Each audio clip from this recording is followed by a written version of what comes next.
Alô você! E aí, meu querido, o que está achando aí de estudar os direitos fundamentais? Bem legal, né?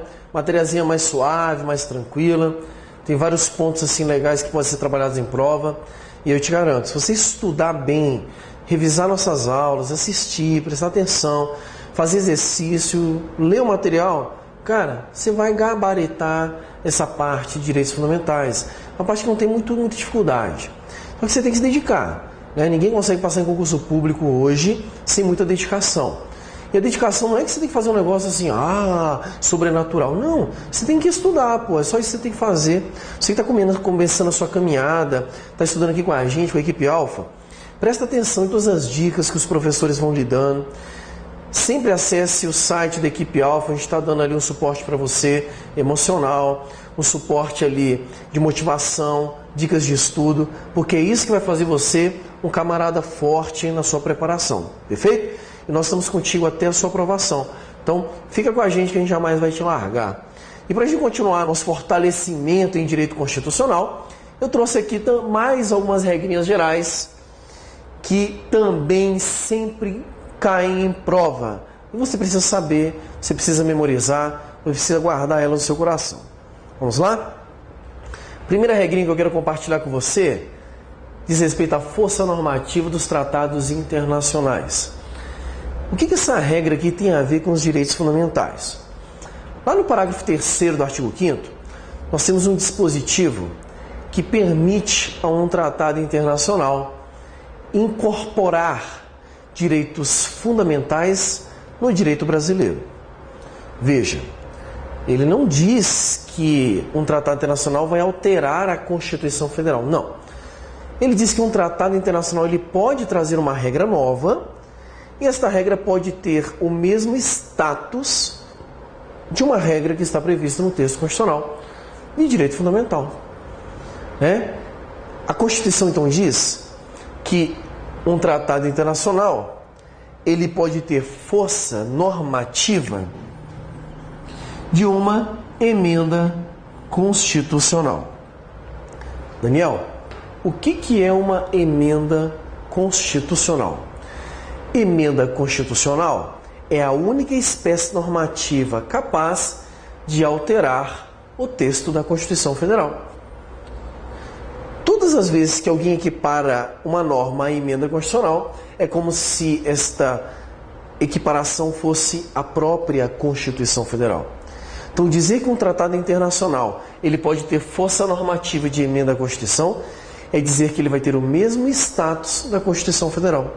Eu gostaria de convidar você para ler comigo o parágrafo 3º do artigo 5º, para nós descobrirmos quais são os requisitos para que um tratado internacional tenha força de emenda constitucional. Acompanhe comigo a leitura aí na sua tela. Os tratados e convenções internacionais sobre direitos humanos que forem aprovados em cada casa do Congresso Nacional, em 2 turnos, por 3/5 dos votos dos respectivos membros, serão equivalentes às emendas constitucionais. Esta é a afirmação da Constituição Federal, de que um tratado pode ser equivalente a uma emenda constitucional.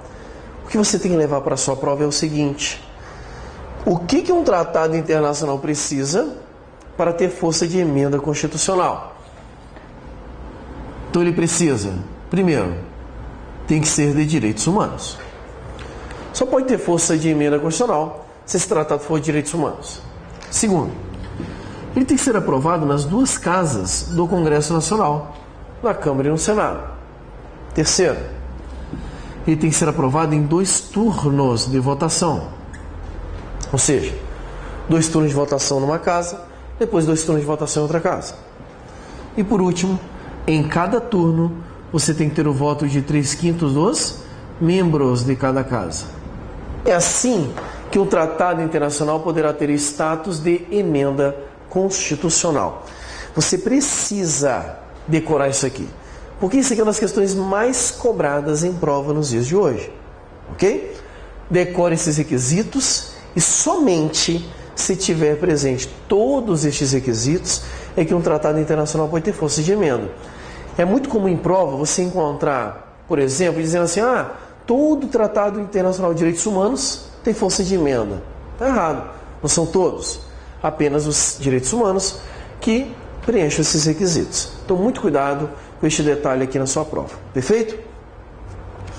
Este tema, ele ganhou uma expressão maior, porque além desta interpretação à luz da Constituição Federal, seguindo aqui o que está escrito no parágrafo 3º, a jurisprudência fez algumas complementações, algumas interpretações adicionais em razão de algumas condições que ocorreram em casos concretos. Então, um detalhe muito interessante é o seguinte: imaginemos um tratado internacional de direitos humanos que ele seja recebido no direito brasileiro, mas ele não passe por esses requisitos aqui. O que ocorre com este tratado? Ele vai ser aceito, não vai ser aceito? O STF pacificou esta discussão e o que vale para a sua prova é o que o STF pensa. E o STF diz o seguinte: se um tratado internacional ele for de direitos humanos,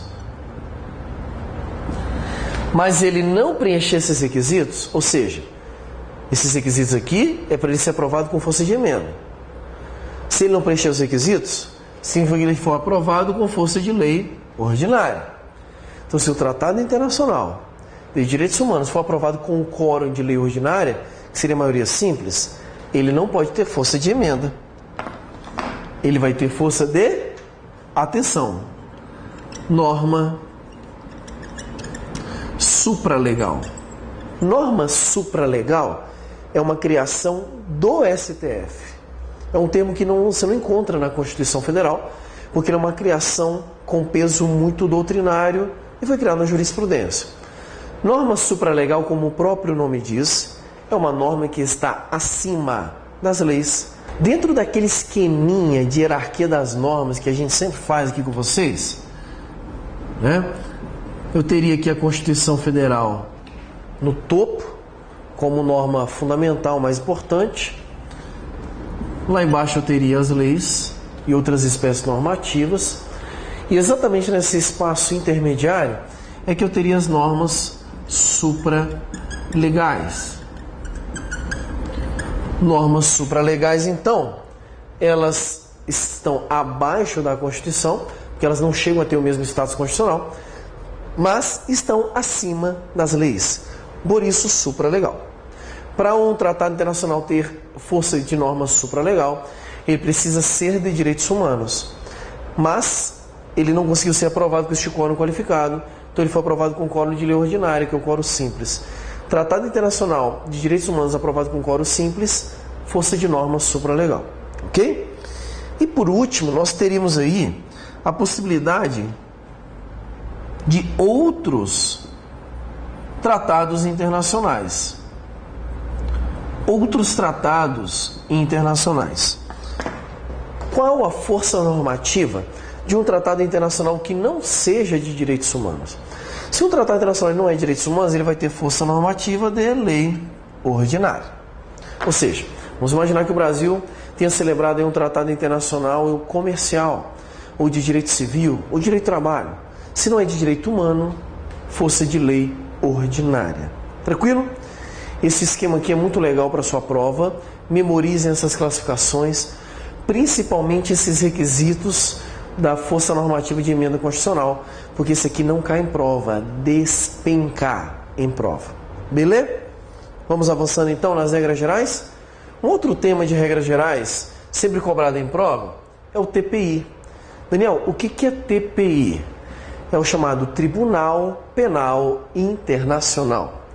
O Tribunal Penal Internacional, ele foi inserido na Constituição Federal dentro do artigo 5º, e eu gostaria muito de ler com você agora o parágrafo 4º desse artigo, que é quem traz a previsão constitucional do TPI. Acompanhe comigo aí na sua tela. O Brasil se submete à jurisdição de Tribunal Penal Internacional, a cuja criação tenha manifestado adesão. O que nós temos aqui? Nós temos então uma declaração formal, direta da Constituição Federal, dizendo que o Brasil se submete à jurisdição do Tribunal Penal Internacional, desde que o Brasil tenha manifestado o interesse de aderir ao Tratado Internacional de criação desse Tribunal Penal Internacional. Nós temos um Tribunal Penal Internacional hoje, que o Brasil já se comprometeu, já aderiu a este tratado internacional. Esse TPI, ele fica localizado em Haia e o Brasil se submete à jurisdição dele. Significa dizer que um brasileiro pode ser julgado no TPI.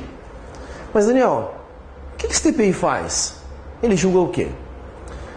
O Tribunal Penal Internacional, ele é um tribunal penal internacional. Ele é tribunal porque ele julga. Ele é penal porque ele só julga crimes. Ele é internacional porque a sua jurisdição está além das fronteiras nacionais. Muito cuidado.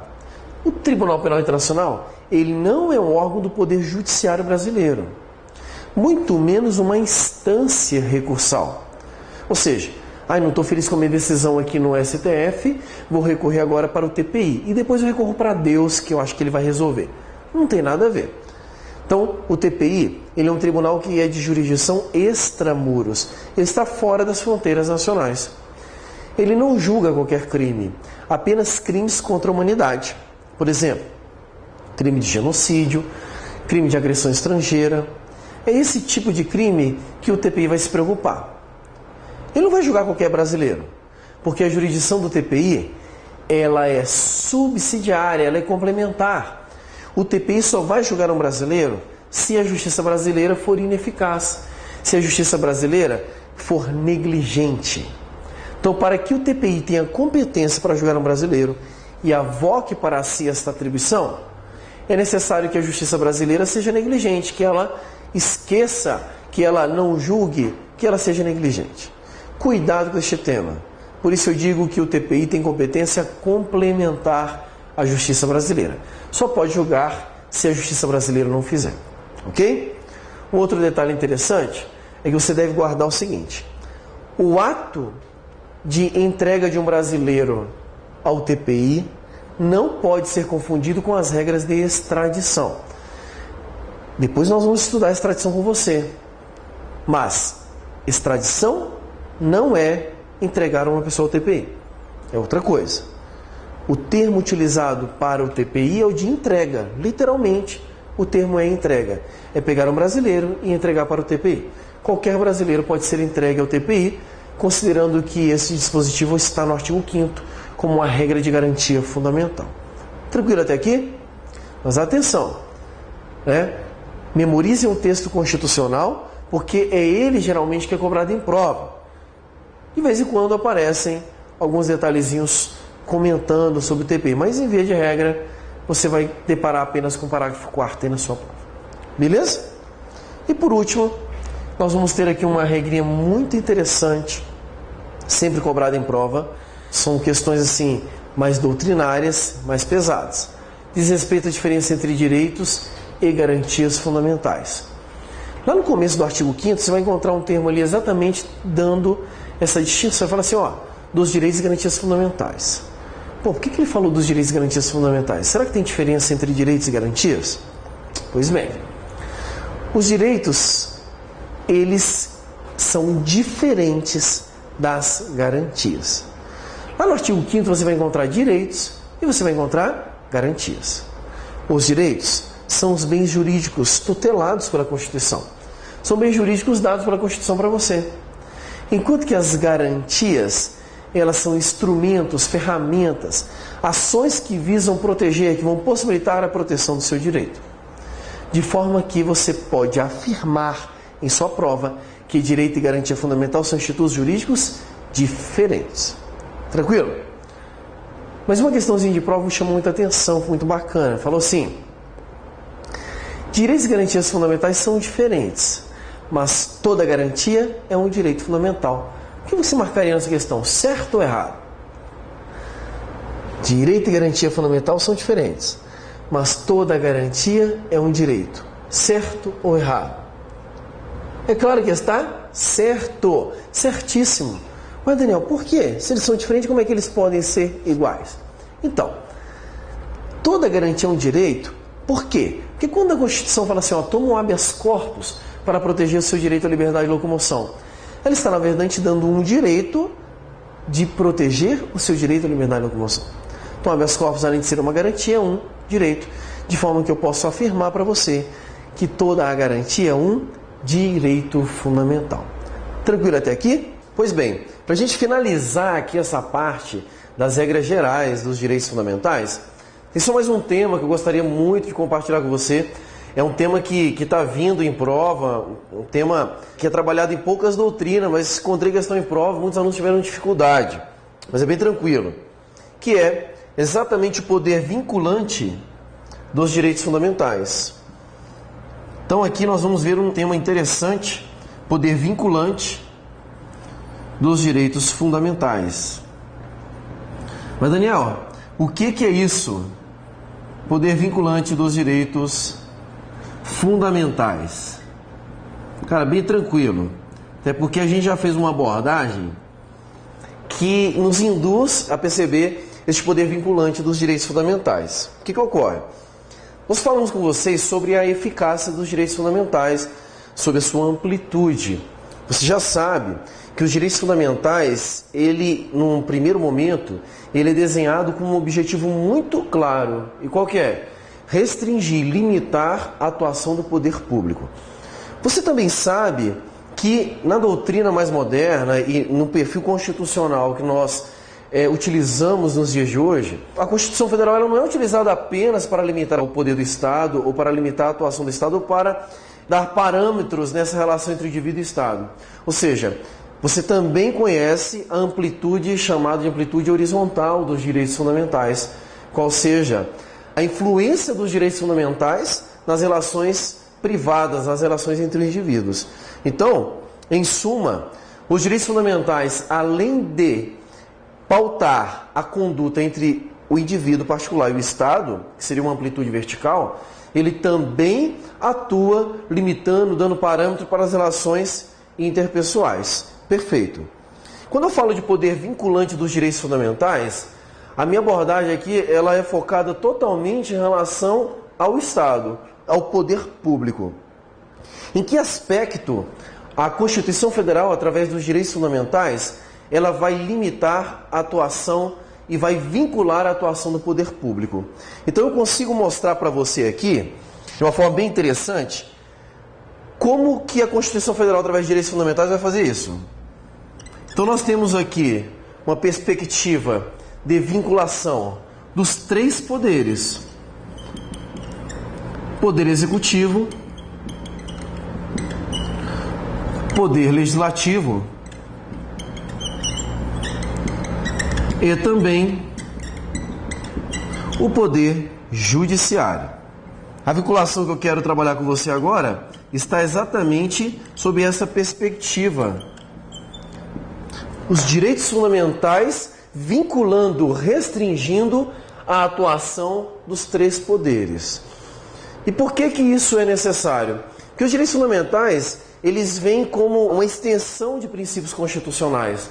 O poder público decorre desses princípios. Então não tem como você tolerar, dentro de um Estado democrático de direito, a atuação do poder estatal independente, livre, autônomo dos direitos fundamentais. Sob a perspectiva aqui da vinculação dos direitos fundamentais em relação ao poder executivo, como é que a gente pode perceber isso? O poder executivo, ele exerce tipicamente a atividade administrativa do Estado, ou seja, ele administra o Estado. Todas as vezes que o poder executivo ele age através de seus órgãos da administração pública, ele tem que se pautar pelos parâmetros dados pela Constituição Federal através de direitos fundamentais. Ou seja, não se tolera, com base na Constituição Federal, que a administração pública ela exceda os limites dos direitos fundamentais. Então a administração pública fica vinculada em sua atuação ao respeito dos direitos fundamentais. Isso é muito fácil de se perceber, principalmente no exercício do poder de polícia do Estado. O poder de polícia, ele em regra exercido pela atividade administrativa, ele vai restringir direitos fundamentais. Perfeito. O Estado pode fazer isso? Pode. Dentro dos parâmetros exigidos pela Constituição Federal no que tange aos direitos fundamentais. E isso é muito importante que você perceba, ainda que o ato provocado pelaquela autoridade seja discricionário. Porque algumas pessoas têm a ideia de discricionariedade como se fosse uma liberdade do Estado para fazer o que quiser. Ela não é uma carta branca, faça o que você quiser. Negativo. A discricionariedade é uma liberdade consentida, é uma liberdade vigiada. Vigiada por quem? Pela Constituição Federal. Então a administração pública, quando age, ela vai agir dentro dos parâmetros legais e constitucionais, sempre respeitando os direitos fundamentais. Tranquilo? O Poder Legislativo, ele também está vinculado aos direitos fundamentais. O Poder Legislativo está vinculado sob duas perspectivas. Num primeiro momento, ele fica vinculado porque ao fazer a sua função, que seria tipicamente criar normas, o Poder Legislativo ele tem que se pautar pelos limites estabelecidos pela Constituição Federal no que tange a direitos fundamentais. Então o Poder Legislativo ele tem que agir com proporcionalidade, ele tem que agir sem que a sua atuação fira o núcleo essencial dos direitos fundamentais.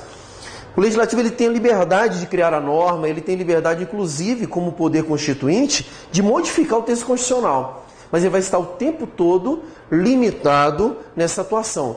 Ressaltando, inclusive, um tema já trabalhado por nós com vocês aqui, a existência de cláusulas pétreas. Exatamente. A existência de um núcleo que é mais difícil de ser mexido.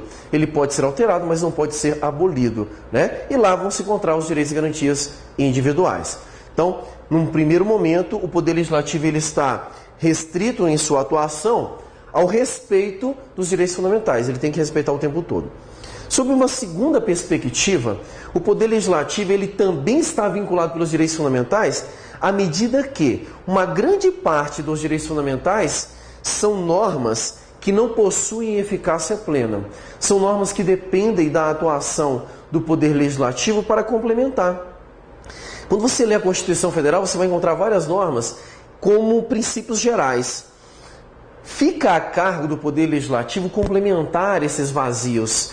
Ele vai fazer exatamente a regulamentação para que esse direito fundamental seja exercido. Então, olha só que interessante. Os direitos fundamentais, eles vinculam o Legislativo tanto sob a ótica de que o Legislativo tem que atuar respeitando os direitos fundamentais, quanto sob a ótica de que o Poder Legislativo ele tem que interferir regulamentando os direitos fundamentais para que eles possam ser exercidos, para que eles possam ser utilizados pelas pessoas da sociedade. Perfeito? E, por último, nós temos aqui o Poder Judiciário, que também vai ter a sua atuação pautada pela vinculação aos direitos fundamentais. E o Poder Judiciário é máximo, né? Porque o Poder Judiciário ele tem em suas mãos exatamente a capacidade de pegar o direito e aplicar o caso concreto, que é a chamada função jurisdicional. Todas as vezes que o Poder Judiciário pega o direito e aplica o caso concreto, ele não pode ignorar, ele não pode esquecer do núcleo essencial dos direitos fundamentais. Então o Poder Judiciário, ele atua sempre vinculado aos direitos fundamentais na aplicação do direito, respeitando os ditames constitucionais. Mas também ele atua na fiscalização dos demais poderes. Então olha só que interessante, os demais poderes têm a sua atuação segundo suas regras. Um poder ele não pode ignorar os direitos fundamentais. E se porventura ele excede os limites estabelecidos pela Constituição Federal, o Poder Judiciário tem como competência constitucional originária fazer o quê? Interferir fiscalizando para exatamente verificar se existe alguma inconstitucionalidade na atuação do Poder Executivo, seja do Poder Legislativo. Então, olha que interessante, o Poder Judiciário, ele tem que atuar na sua função jurisdicional respeitando o direito fundamental, mas ele também pode fiscalizar os demais poderes na atuação destes aqui no exercício dos direitos fundamentais. E por último, o Poder Judiciário tem hoje uma função muito importante, a cada dia maior, de interpretar os direitos fundamentais. Então, olha que interessante, ao mesmo tempo em que ele está vinculado aos direitos fundamentais, o Poder Judiciário ele tem o poder, a capacidade, a competência constitucional de dizer a melhor forma de se aplicar os direitos fundamentais na realidade dentro da sociedade. Então, isso que eu lhes falei agora é exatamente o que nós chamamos de poder vinculante dos direitos fundamentais. É o poder que os direitos fundamentais têm quando influencia a atuação dos três poderes. Porque os três poderes, na verdade, são o poder do Estado, em três funções distintas. Tranquilo? O que nós vimos até aqui foram regras gerais dos direitos fundamentais. Essas regras, elas vão pautar a atuação de todos os direitos fundamentais, porque a partir de agora, nós vamos adentrar nos direitos fundamentais em espécie. Nós vamos estudar os direitos individuais, nós vamos estudar os direitos sociais, de nacionalidade, direitos políticos e partidos políticos. E em cada análise, em cada estudo desse, você vai poder verificar uma gama de características, uma gama de regras gerais que nós explicamos para vocês. Eu costumo dizer que essa parte da matéria aqui é uma das partes mais importantes. Dependendo da banca em que você vai fazer o seu concurso público, cara, essa matéria aqui despenca em prova. Então você tem que rever, você vai ter que estudar novamente, porque é uma parte mais doutrinária. Nem tudo que eu falei você vai encontrar escrito no texto constitucional. É por isso que você vai ter que rever esse material, rever as aulas, para que você possa compreender tudo aquilo que foi falado. Agora, saiba de uma coisa, você relendo isso aqui, compreendendo, eu tenho certeza, você vai fazer uma boa prova e você vai estar preparado para vários concursos públicos no Brasil, sejam eles de nível médio, sejam eles de nível superior. Tranquilo até aqui? Perfeito? Foi muito bom estar com você até agora. Nos encontramos logo em seguida. Um abraço para vocês.